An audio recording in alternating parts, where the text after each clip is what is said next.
On August 23rd, one of the greatest indie anime TV shows will end. That's in less than a week. So before the finale airs, I figure it's a good time to tell you all my personal thoughts about it. Spoilers, by the way. If you've been living under a rock for the past 2 years, Murder Drones is a show made by the indie animation team Glitch Productions. It takes place on the planet Copper 9, a place once inhabited by humans, until they indirectly killed themselves, leaving the place a frozen wasteland.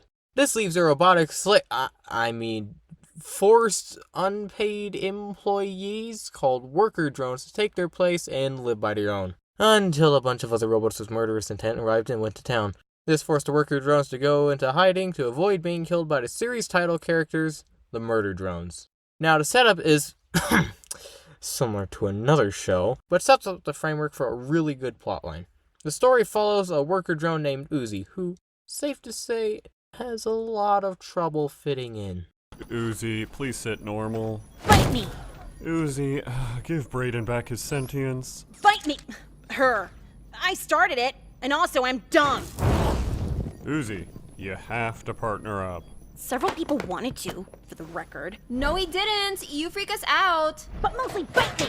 Partly relatable. She's a drone who believes that hiding behind a series of doors is cowardly and wants to eliminate the murder drone's threat entirely. Everyone else disagrees, including her father, believing that the doors work. So she does the perfectly natural thing, which is sneak out to place, shoot a murder drone, so laser realizes it's not dead, and things go from there. After some other events, which I won't cover, watch the series, that murder drone, named N, becomes best friends with Uzi, and eventually the two become a couple. Again, watch the series, it's free, I'm not the best at explanations, links in the description. Plot update, Uzi is infected with a virus that effectively lets her control the universe. It's called the Absolute Solver because I'm not entirely sure. But regardless, it is the big bad of the series. The Solver is something that becomes activated in 2 ways. 1, a dead worker drone has a really low chance to revive with this malformed code, or in Uzi's case, is passed down from parents that were already infected. Yes, there are robot children, yes, multiple people got initially infected with the Solver, and it's the real reason why the humans are dead. The planet half imploded and whatnot because the humans were curious about what the heck destroyed Earth. Anyway, the plot right now is that the Solver is back to finish destroying Copper 9 by possessing Uzi. And doesn't want that to happen, for obvious reasons. He lives here and wants his girlfriend. Epic boss fight ensues, and Uzi is freed from possession. The Solver then shows up in physical form and causes problems. An escape pod arrives to Copper 9, coincidentally, and Uzi sacrifices herself to give N a chance to escape. After that, she is shot into space! There's a lot I want to say about this series. This is mostly my opinion, though. Wait, what am I saying? This is completely my opinion, except for the parts that aren't. But I really like the show and even bought some merch, which I'll open at the end of the video. Stay tuned for my reaction. Alright, I've got a lot to yap about. I'm going to save some of my thoughts for a follow-up video after the finale. Subscribe if you want to see it. But I'm going to start with episode 4.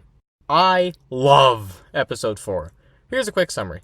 Uzi went camping with the boys, but secretly was trying to find out secrets about the Solver, and was spending a lot of time with the other campers, making Uzi jealous and vulnerable. This eventually led to her being partly possessed by that Solver virus. Then she went on a murderous rampage, and then yeets her into the stratosphere, and they have a really heartfelt conversation. I suck at explaining things, so again, watch the episode yourself. A link to the playlist is in the description.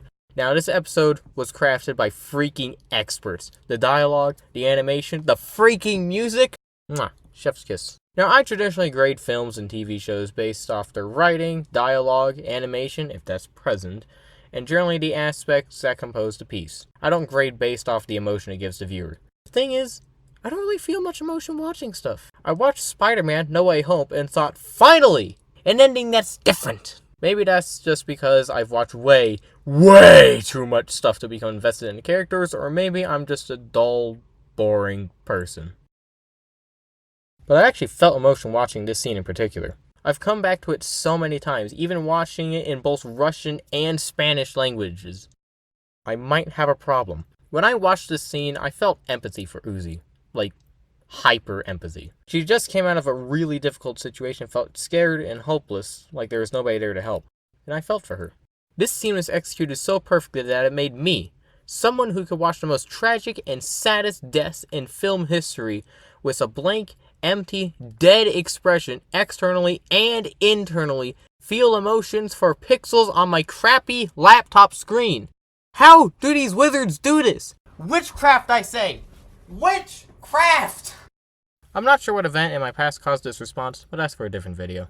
I've already mentioned the big bad of the series. The solver of the absolute fabric, the void, the exponential end. Okay. It's one of those inherently evil creatures like those back in the old Disney cartoons. It's also all-powerful, able to reform matter, throw stuff around, and create black holes from its fingertips. I've seen posts online relating the solver's power to a gizmo found in 3D softwares like Blender, Maya, or Minimator. The argument being that the symbols and behaviors for each action line up. There's translate, scale, rotate, and edit? That's not in the gizmo. It seems like the solver wants to wipe out any life forms it deems a threat. For example, the humans on Earth got mildly eradicated because some of them were abusive to the solver. Then, it partly destroyed the core of Copper 9 because there were more humans experimenting and actively trying to patch the solver out of existence. Then it returned to finish off the planet because the research for the patch development was still there and a working patch existed. Never mind. Those are my thoughts though, I don't know for certain. I do have more thoughts about the solver, but I'm going to save those for that follow-up video after the finale. Next, I'm going to talk about N. This naive goofball quickly became a fan favorite of the series, partly because he's a antagonist, but he does well as the spotlight. I watched a video the other day that predicted that N would... how should I say this? Considering that the series ends here, any plot armor the characters once had can be completely invalidated. That means Uzi could die, N could die, Khan could die. The solver is totally going to get his butt whipped for narrative satisfaction. 100%. Last time I checked, this isn't a tragedy. The video mentioned that Tessa, before that whole reveal, said that N is going to need to make a choice about who to save, Uzi or the world. The video theorized that N wouldn't choose and instead sacrifice himself to save both. But I think that Uzi's gonna die. It'd be a pretty good payoff. Murder Drones is basically a chronicle of Uzi's life. It would be narratively satisfying in two ways if she sacrificed herself to defeat the solver. 1, the solver dies, inherent satisfaction there. 2, the solver has been plaguing Uzi since the whole series. Well, it only manifested itself in her in episode 2. It was responsible for sending the murder drones to Copper 9, which forced Uzi's ancestors into hiding. Plus, in episode 1, Uzi was adamant about drop-kicking the murder drone threat so that the worker drones wouldn't have to hide. The solver, being the source of said threat, will result in a significant payoff if Uzi were the one to kill it, especially by sacrifice because character growth or whatever. Also, it seems fitting because episode 7, she got shot into space trying to save N, foreshadowing. It just makes sense in my mind. But you see, aren't the murder drones on our side now? Didn't they stop being a threat in episode 1? Wrong. Jay is still an antagonist and probably is also dying in the future. Let's be real, she's a bit of a jerk. Even if she does do something redeeming in the finale, she's gonna die anyway. But anyway, those are my pre-finale thoughts. Feel free to debunk my theory in the comments. Now my merch just arrived, so I'm gonna open it. Alright, this is the part of the video where I open this lovely package. I've packed with me a pencil. This is what we'll be using to open the package. Am I gonna open this one-handed? Maybe I just pull at this bit. Alright. I see that's not a shirt. You know what, I'm just gonna do a little transition, so transition complete. This is now out of the bag. I think this is the shirt. I can see the Glitch logo. Yo. It's happening, guys. It's happening. We're getting the tea. We've got the tea. I tried texturing this, but I failed. Let's see the back.